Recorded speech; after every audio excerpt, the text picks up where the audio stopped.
이 세대는 가고 다음 세대는 또 이 세대가 섰던 자리에 서서 또 하나의 역사를 이어가게 되죠.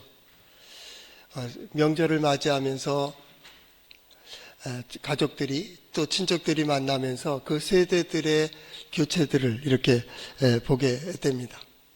세대가 바뀌고 세상이 바뀌고 환경이 바뀌어 가는 가운데에서도 변하지 않는 것이 있습니다. 그것이 진리입니다. 변하지 않는 것이 있습니다. 그 인간의 본성입니다. 인간의 본성은 변하지 않습니다. 세상이 더 악해지는 것 같기도 하고 때로는 세상이 더 선해지는 것 같은 상대적인 느낌을 갖게 되지만 항상 세상은 그렇습니다. 그래서 일반적으로 말할 때 세상은 정상입니다. 만약에 그것이 비정상으로 보인다면 자신이 비정상입니다. 세상은 항상 정상입니다. 그 노래에도 있고 영화에도 케세라 세라 그런 말 있잖아요. 케세라 세라 될 일은 된다 그 말입니다. 될 일은 된다.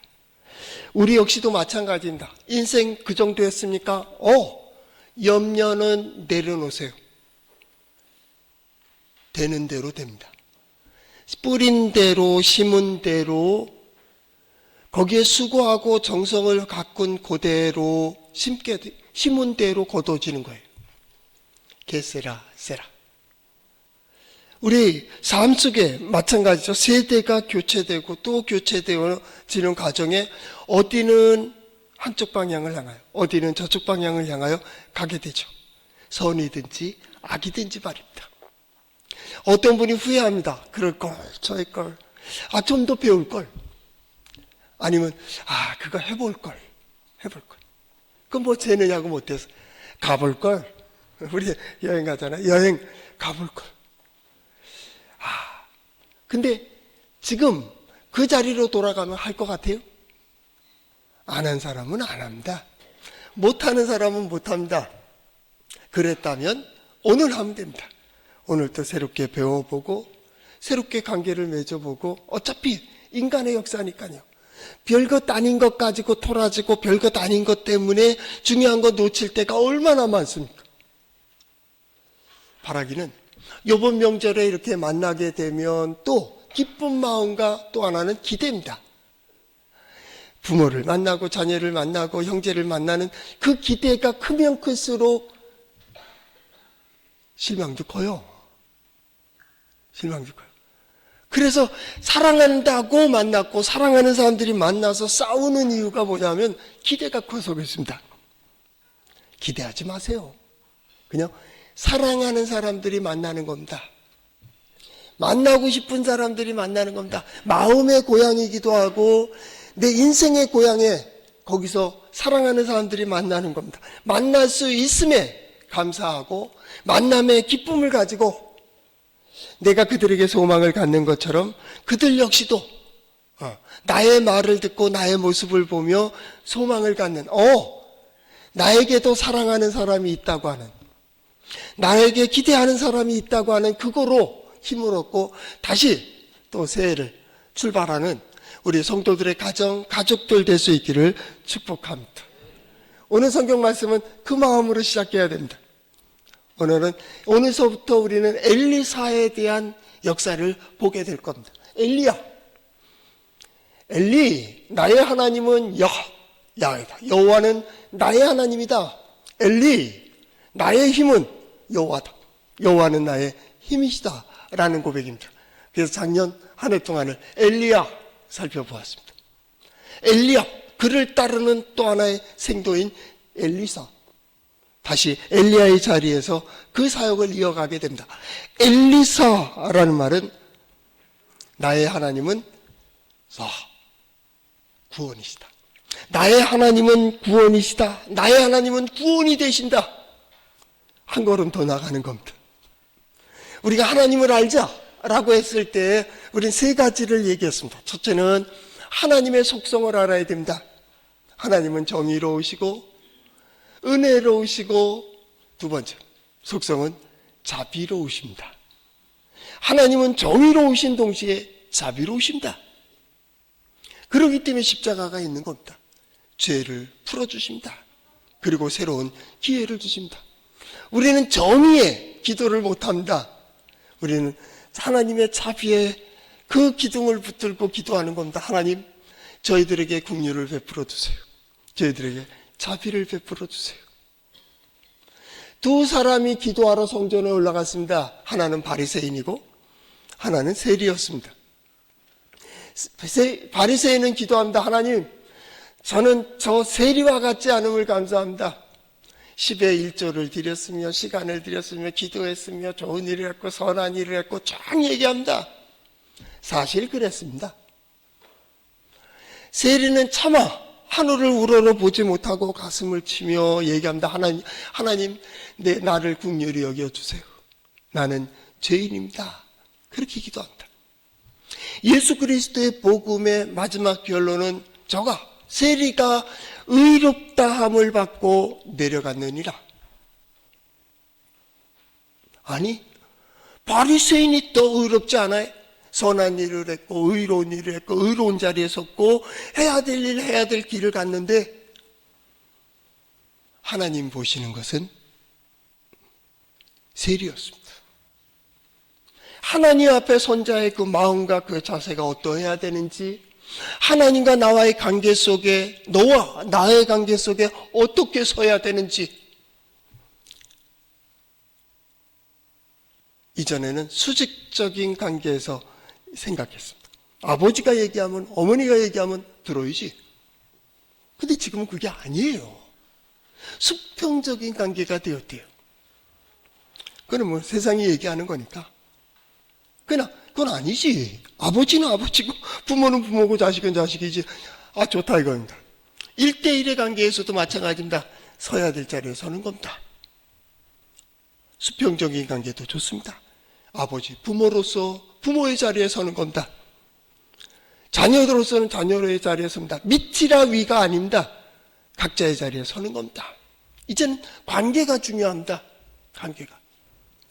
나는 위에 있으니까, 나는 밑이니까. 아니요. 그 관계가 어떠하냐 그 말이죠. 하나님의 의는 관계입니다.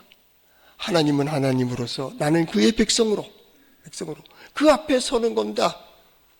하나님 여호와를 알자의 두 번째로 하나님의 뜻입니다. 하나님의 뜻이 뭐요? 이번 주에도 어느 목사님이 전화가 왔습니다. 이제 사순절이 되어지니까 부활에 대해서 구약은 어떻게 얘기하고 신약은 어떻게 정리해야 될까요? 라고 질문했습니다. 쭉 얘기를 했습니다. 하다가 한마디 하니까 어떻게 하나님의 뜻을 아니? 처음부터 끝까지 하나 변하지 않는 게 있습니다. 찾아오신과 말씀하신과 또 만나주신과 속에 변하지 않는 것. 하나님은 우리를 구원하기를 원하신다. 하나님의 뜻은 구원이에요. 구원해가 있어요. 나 같은 사람도 구원해 주시고 저 사람 같은 사람도요. 예. 그 이상도 그 이하도 아니. 우린 거기다 소망을 두는 거예요. 세 번째. 하나님을 안다면 하나님의 뜻을, 그 하나님의 말씀을 따라 살아가는 겁니다. 하나님의 말씀은 지혜입니다. 인생이 살아야 될 길입니다. 신앙생활이 뭡니까? 하나님의 말씀대로 사는 겁니다. 하나님의 말씀대로 산다는 것은 하나님께서 보호하시고 인도하시는 대로 나아간다는 겁니다. 이걸 통하여 엘리사, 하나님이 구원하시는 것을 보는 우리 성도들 될 수 있기를 바랍니다. 그 말씀이 어디에 있어요? 성경에 있습니다. 한번 따라해 볼까요? 하나님의 말씀인 성경은 나의 신앙이요 나의 고백입니다. 주여 내게 무슨 말씀을 하려 하시나이까? 내게 무슨 말씀을 하시든지 그대로 하리이다. 시대가 변하고 환경이 변하고 문화가 바뀌고 심지어는 제국이 바뀌는 그 상황 속에 각각 그 시대의 그 사람들을 통하여 역사된 기록들이 성경에도 있고 세상에도 있습니다. 그 각자의 삶 속에 자신은 자기가 해야 될 일들을 감당해 가는 겁니다. 작게는 내 인생 속에서, 우리의 가정 속에서, 우리 사회 속에서, 만남 속에서, 직장에서, 그리고 크게는 인류의 역사 속에서 그 도도히 흐르는 물 속에 그 물을 따라가는 것이 아니고 내가 서야 될 자리에 서고 내가 해야 될 일을 하며 내가 가야 될 길을 가는, 마땅히. 그러나 하나님을 떠난 역사 속에서는 내 길이 아니고 다른 길을 봅니다. 마땅히 내가 해야 될 일을 하지 아니하며 남의 일을 탓하고 있습니다. 비판하기도 하고 비평하기도 하고 말입니다. 성경은 그때 하는 말이 있습니다. 너나 잘해. 신앙인이 누굽니까? 돌아온 사람들입니다. 회개한 사람들입니다. 하나님과의 관계 속에서 바로 선 사람들입니다. 그들의 신앙생활은 뭘까요? 하나님이 창조한 세상의 그 시간과 건강과 물질과 그 관계 속에 어떻게 살아야 되는지를 보이는 겁니다. 어떻게 봅니까? 복으로요. 하나님은 복으로 주셨습니다. 시간도 건강도 물질도 관계도 사람도 가족도 마찬가지입니다. 복으로 주셨습니다. 내가 있어서 나는 행복해. 내가 있어서 내가 행복해. 이건 사명입니다. 나무가 있고 풀 한 포기가 있음으로 내가 살고 있는 겁니다. 그것이 다 사라지고 난다면 나 혼자 유아독존입니까? 못 삽니다. 그건 창조의 질서가 아니기 때문입니다. 내가 저를 사랑하는 이유는 곧 나를 사랑하기 때문입니다. 그가 존재하기 때문에 내가 존재하는 것입니다. 그러니 내가 서 있으니 얼마나 감사한 일이에요. 우리 예배자들도 마찬가지입니다. 서로 인사하지 않습니까? 함께 인사해볼까요? 옆 사람 보면서 당신이 와주셔서 감사합니다. 다시 한번 감사합니다. 축복합니다. 없다면 혼자 예배하는 겁니다. 그럴 수 있습니다. 그러나 함께 예배하고 있습니다. 때론 내가 실망하고 낙심하고 주저앉고 싶을 때 당신 때문에 그래도 내가 어쩔 수 없이 나오더라도 나와서 함께 예배할 수 있음에 우리는 감사하는 겁니다. 이게 함께 더불어가는 세상입니다. 이제 성경은 우린 엘리사를 향하여 엘리사의 일대기를 보며 엘리야, 여호와는 나의 하나님이신 그 하나님이 어떻게 구원을 이루어 가시는가를 보게 될 겁니다. 하나님의 은혜와 긍휼과 평강이 우리의 삶 속에 나타나고 드러나고 함께하기를 소망하며 나는 나의 서야 될 자리에 서고 해야 될 일을 하며 내 길을 걸어가는 진리, 그리고 사랑과 긍휼 가운데 함께 이루어가는, 어떤 마음과 어떤 자세로 가야지. 엘리야, 하나님이 나의 하나님됨을 오늘날 요구하는 하나님의 임재, 하나님이 살아계시구나, 하나님은 역사하시는구나, 하나님 능력 있으시구나. 그리고 성경의 많은 부분에 나오듯이 하나님은 언제나 구원의 문을 열어놓으신다는 거예요. 어떻게 들어가는 건지, 어떻게 통과하는 것인지 우리는 한 해 동안에 구원의 역사를 보게 될 겁니다. 그것이 곧 은혜와 긍휼과 평강이라고 하는 겁니다. 내 삶 속에 하나님의 은혜가 그 한순간 한순간을 짚어볼 때 하나님의 은혜였다라는 거예요. 그 모든 순간을 볼 때 하나님께서 나를 긍휼히 여겨주셨다고, 나 같은 사람을, 우리 그러잖아요. 부족하고 연약하고 쓰러지고 쉽게 쓰러지고 방황하는 나를 하나님께서 긍휼히 여겨주셨다고, 그리고 평강의 평강으로 인도해 주셨다고, 그것을 볼 때 하나님이 함께 하셨구나. 임재, 하나님이 나와 함께 하셨노라고.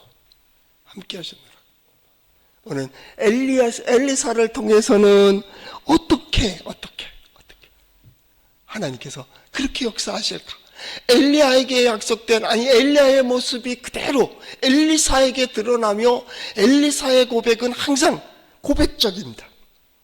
엘리야하고는 다릅니다. 엘리야는 선포해버립니다. 근데 엘리사는 고백적입니다. 고백적입니다. 또 고백을 요구합니다. 너도 거기서 그러면 돼. 너도 그렇게 고백해. 그럼 돼. 이게 엘리사의 고백입니다.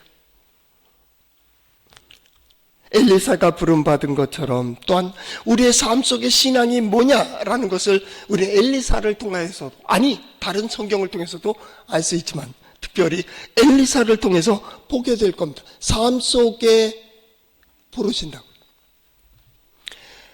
엘리야를 통하여 엘리사를 부르시는 것처럼 하나님은 하나님의 말씀을 통하여 때로는 꿈으로, 환상으로, 계시로, 때로는 어떤 사람의 말을 통하여, 어떤 때는 내 마음에 소망을 주시며 내 마음에 감동을 주시며 나를, 자 이리 와, 이리 와.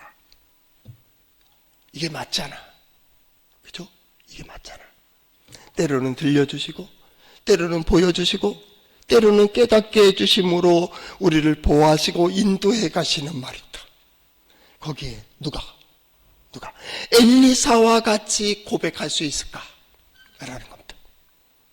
선지자니까, 아니 그렇게 보기보다는 2026년도 우리가 보는 눈은 그도 우리와 같은 성정을 가진 이고, 오늘 성경 말씀해 보십시오. 엘리야가 거기 19절. 엘리야가 거기서 떠나 사밧의 아들 엘리사를 만나니 그가 12겨릿소를 앞세우고 밭을 가는데 갈고 있었다. 그 말입니다.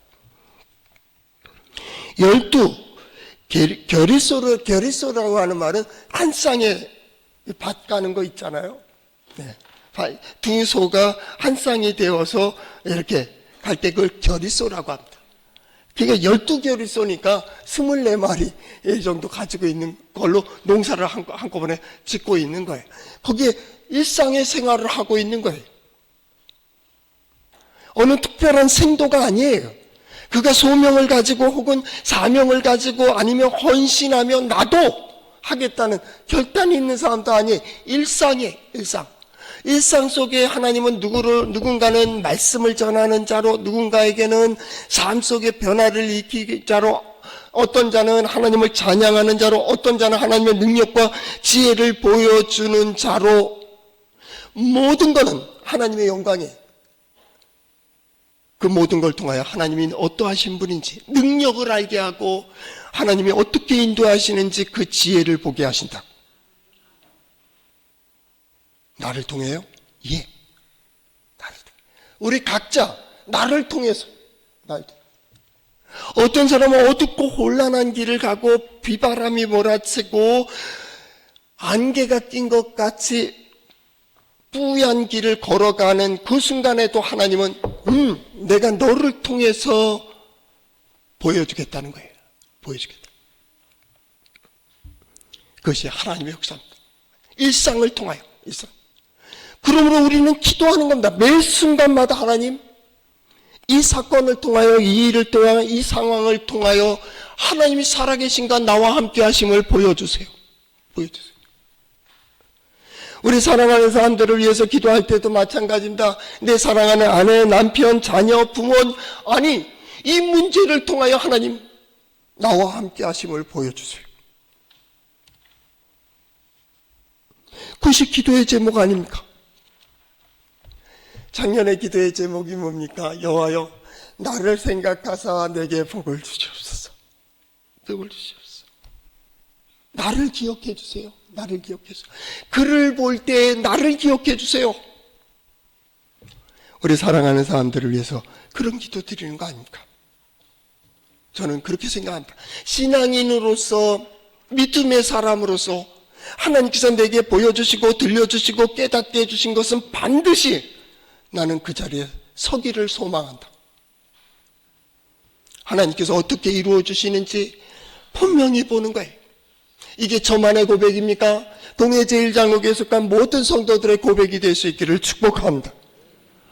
보여지는데, 신앙생활은 결과를 가지고 출발한다고 하는데 그 결과를 주셨는데 멀리서 보고 끝난다고요? 아무 때나 적용하지 마세요. 아무 때나. 우린 코에 걸면 코걸이, 귀에 걸면 귀걸이입니까? 멀리서 본 자들은 사명자들입니다. 그들은 말씀을 가지고 약속을 가지고 그것을 선포합니다. 백성들이 그쪽으로 가고 있는 것을 보며 흐뭇해하고 있는 사람들입니다. 누가 이루는 겁니까? 우리가 이루는 겁니다. 백성들이 누리는 겁니다. 제사장이 복을 선포합니다. 누가 누립니까? 백성들이 누리는 겁니다. 나는 우리 성도들이 이러한 복을 누릴 수 있기를 축복합니다. 따지고 보면 우리 엘리사는 농부입니다.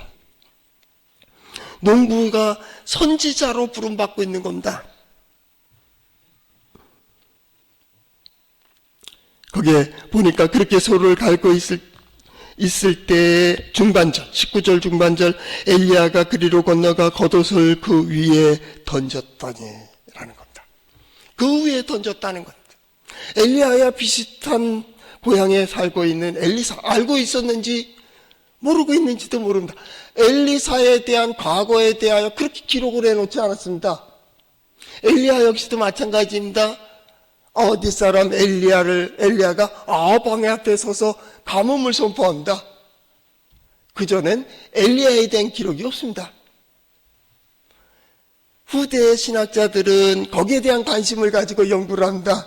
그래서 여기에서 농사를 짓는데 12게리소니까 부유한 가정인가 보다. 필요 없습니다. 가난해도 되고 부해도 됩니다. 하나님은 어떤 걸 가지고 무엇을 만드시는 분이 아닙니다. 하나님은 오히려 아무것도 없는 것 가운데 무엇을 만드실 수 있는 분입니다. 창조주 하나님이시기 때문입니다. 나 같은 사람도 할 수 있을까? 하나님의 마음에 드는 그 순간, 됐어. 그 순간 이루어지는 겁니다. 그날이 언제입니까? 그날은 언제인지 모른다. 10년 후일까요? 5년 후일까요? 그렇게 생각하는 분들은 5년 후, 10년 후에도 또 5년 후, 10년일 겁니다. 언제입니까? 하나님께서 우리에게 주시는 기회는 바로 됐어. 그렇게 고백하는 그 순간 말입니다. 그 자리에서는 그 순간 아무도 모른다. 이 자리가 하나님이 나와 함께 하시는 자리인가? 야곱이 도망가며 베델에서 그것을 깨닫지 않습니까? 그리고 그것의 이름을 베델이라 했습니다. 하나님의 집이라 그 말이죠. 하나님의 집. 하나님이 여기에도 계신데 내가 몰랐다는 겁니다. 이 일 속에서도, 이 상황 속에서도 함께 해주시는 걸 그는 몰랐다고. 하나님 우리의 삶 속에서 역사하십니다. 겉옷을 던지는 행위는 그를 덮어버리는 겁니다. 하나님의 사람이 하나님의 사람으로 그를 부르고 있는 겁니다. 어쩌면 어떤 주경학자가 해석했듯이 그 사명의 짐을 그에게 넘겨주는 그러한 과정이 있다라고 설명하기도 했습니다. 좋습니다. 그렇게 해석해도 좋겠습니다. 부르십니다. 하나님이 어떤 모습으로 부르시든지 부르심에 대하여 엘리사는 그대로 응답합니다. 그 과정이 있습니다. 부모에게 가서 이별하고 내가 가겠다 하고 얘기하고 오겠습니다. 입 맞추고 돌아오겠습니다. 그래도 될까요? 20절 하반절 엘리야가 그에게 이르되 돌아가라. 내가 네게 어떻게 행하였느냐라는 말입니다. 내가 너에게 뭐라 그랬어? 네 마음대로 해. 이 얘기입니다. 갔다 오고 싶으면 갔다 와. 이 얘기입니다. 안 말려? 안 말려. 그런데 한 가지 중요한 겁니다. 그는 그대로 따랐다는 겁니다. 부모에게 가서 그것을 형제와 또 입맞춤으로 이별을 했습니다. 그리고 돌아와 바로 오늘 성경 말씀의 마지막 21절 시작 엘리사가 하반절 엘리야를 따르며 수정을 들었다라고 하는 얘기입니다. 들려진 대로 그는 그대로 따랐어요. 새해를 맞이하며 우리 가정 예배에도 마찬가지지만 내 소망이 뭐냐? 내 소원이 뭐야? 하나님께서 나에게 뜻을 이루어 주신다면 너는 진정으로 원하는 게 뭐야? 어느 자리에 서기를 원하느냐고. 그 다음 그대로 행하는 겁니다. 가능성? 아니요. 가능성은 당신의 머리가 아니야. 가능성은 하나님께 있는 거예요. 가능성을 나의 지식과 나의 경험과 인류의 역사 속에서 찾으려고 하니까 멀어요. 요즘 베스트셀러들 있죠. 책을 많이 봅니다. 사람들이 막 책을 또 다시 읽기를 시작했습니다. 그 책을 많이 읽는데 많이 읽는 것을 보니까 대부분이 자기계발서하고 또 뭐라 그래? 수필? 산문집을 많이 읽는데요. 장편이라든가 긴 거를 안 읽어요. 왜 그러냐면 이 스마트폰 때문입니다. 생각을 하지 않는 거예요. 스마트폰으로 그냥 자꾸자꾸 넘기는 거예요. 스마트폰을 하면서 이게 인간의 기질이, 체질이 바뀌기 시작하는 거예요. 첫째는 문장 이해력이 없어요. 학부 대학에 와서도 아이들이 레포트를 쓰고 하는데 이 글에 대한 이해도가 낮아요. 책에 대한 이해도가 낮다 그 말입니다. 그러니까 짧은 거 좋아하고 그냥 간단한 거 좋아하고, 두 번째는 인내심이 없대요. 공부는요 그냥 엉덩이를 의자에 탁 붙이고 오래 곁에 됩니다. 그 이유 불문입니다. 많이 봐야 됩니다. 그 사람이 공부 잘합니다. 공부 잘합니다. 그런데 오래 앉아있지를 못하는 거예요. 그 다음에 글을 써도 마찬가지입니다. 짜집기는 해요. 남의 걸 잘 가져와요.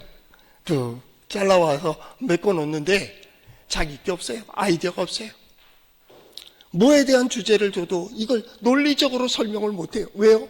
다 이겁니다. 스마트폰 보고, 학교 끝나면 또 스마트폰 보고, 차 타고 가면서도 스마트폰 보고, 공부 잘하는 그룹 애들을 보면 거의 잠궈 놓잖아요. 특별한 것들은 다 잠궈버리고 이거 특정 시간만 보고요. 그렇게 하죠. 우리 그 있잖아요. 책 보고, 우리 전철 많이 탔는데 버스 전철 타잖아요. 책 읽고 집에 가는 동안 생각을 하잖아요. 때로는 배운 것도 생각하고 내가 가야 될 길도 생각하고 지금 가서 뭐 할까를 생각을 한다고. 소화되는 시간이 있어야 되는데 소화를 못 시켜요. 그냥 가요. 그러니까 이해력이 부족해요. 누구 말 맞다나 두뇌 능력이 떨어져 있대요. 평균 두뇌 능력이 떨어져 있다고. 저는 그랬으면 좋겠어요. 우리 동해제일장로교에 속한 성도들 가정에 자녀선들은 스마트폰을 댈 수 있는 대로 느껴주세요. 이게 참을성이 없기 때문에 성격이 나빠지는 겁니다. 만약에 줘야 될 때가 된다면 잠궈 놓으세요. 특정한 시간에만 하게 하세요. 그래서 그 길로 가야 된다. 이거 일찍 만진 애들일수록 창의력이 없습니다. 생각하는 능력이 떨어지기 때문입니다.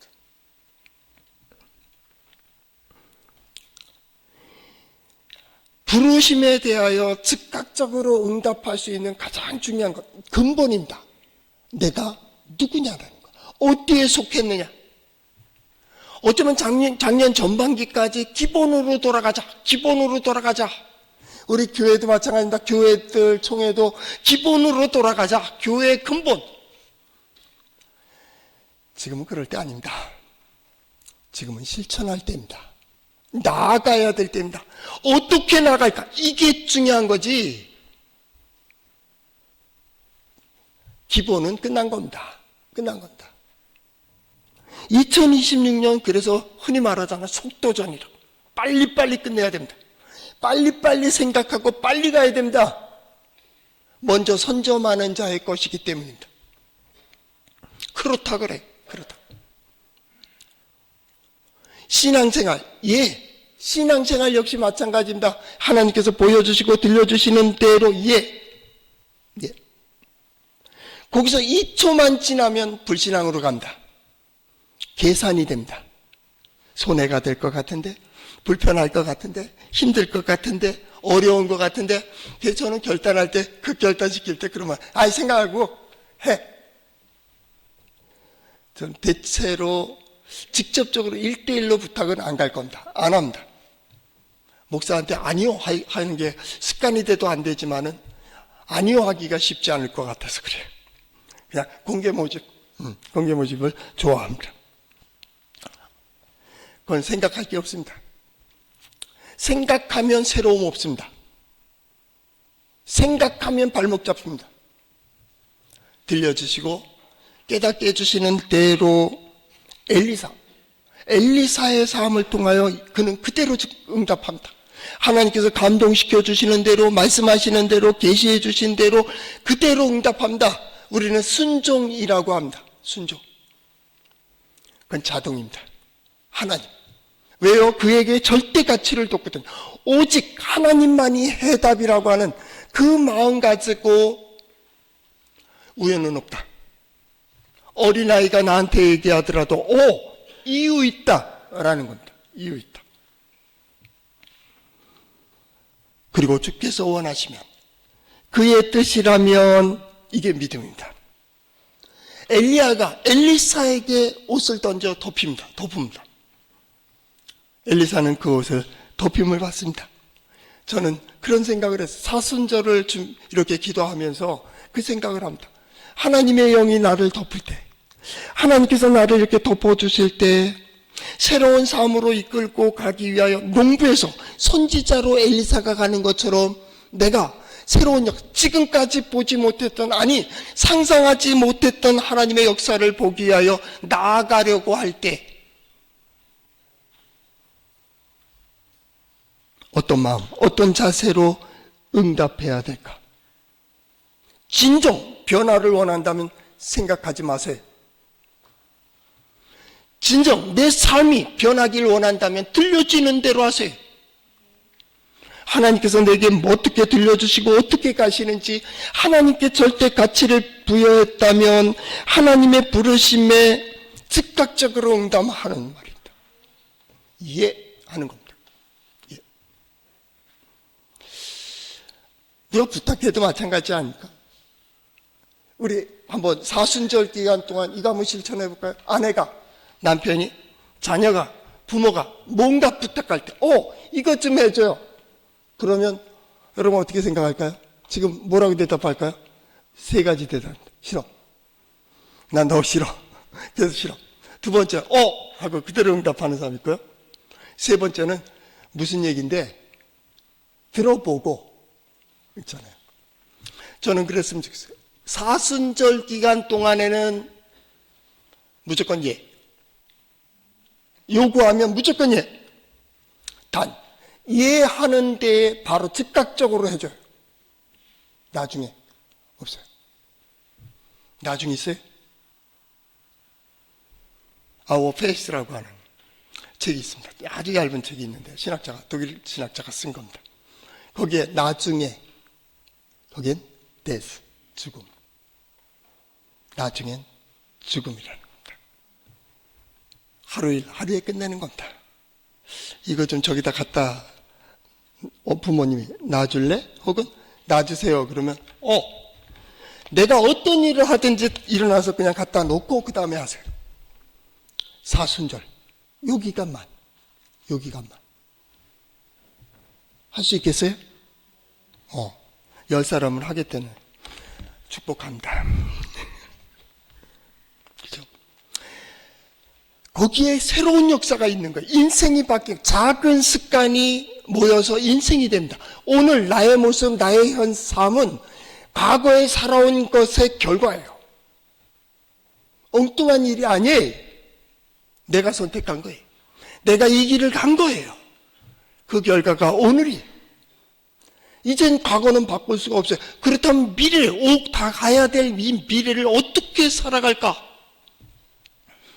출발하는 겁니다. 출발. 어떻게 될지 모른다면 가는 겁니다. 까지 갑니다. 그리고 하나님께서 구원을 어떻게 이루어 주시는지를 보는 말입니다. 여기 한 가지. 엘리사의 첫 시간이니까 우리 하나는 정리를 해야 됩니다. 하나는 구원에 대해서 두 가지를 생각할 수가 있어요. 하나는 구속입니다. 대속, 구속하셨으니 이거로 기쁩니다. 나 구원받았어, 구원받았어 하는 그때의 그 구원은 구속입니다. 그런데 이 구속은 이례적입니다. 순간적이고요, 일시적입니다. 하나의 문을 들어가는 거랑 똑같은 겁니다. 아니면 저 웅덩이에서 올려진 거랑 똑같은 겁니다. 죄증에 빠져있고 허물 가운데 있고 나약한 나를 하나님이 예수 그리스도로 제로 상태로 올려놓는 겁니다. 죄 없다 생각하시고 그 모든 걸 씻어주시는 겁니다. 두 번째, 그 문에 들어간다는 것은 구원입니다. 구원은 영속적인 겁니다. 계속 가는 겁니다. 우리는 계속 구원의 길입니다. 대속의 길이 아니고 구원의 길을 가는 겁니다. 하나님이 인도하시고 하나님께서 역사하시는 대로 그 길을 걸어가는 겁니다. 그것이 진리와 사랑이라고 하는, 올해 2026년도는 우리가 진리와 사랑이라고 하는 그 주제를 가지고 가는 거죠. 그 길을 가는 겁니다. 구원의 길을 걸어가는 자에게 만나는 모든 일들은 하나님께서 어떻게 구원하시는지를 보는 과정입니다. 때로는 시간의 문제, 건강의 문제, 물질의 문제, 사람의 문제가 있다 할지라도 하나님 어떻게 풀어주실까에 대한 기대를 가지고 있는 겁니다.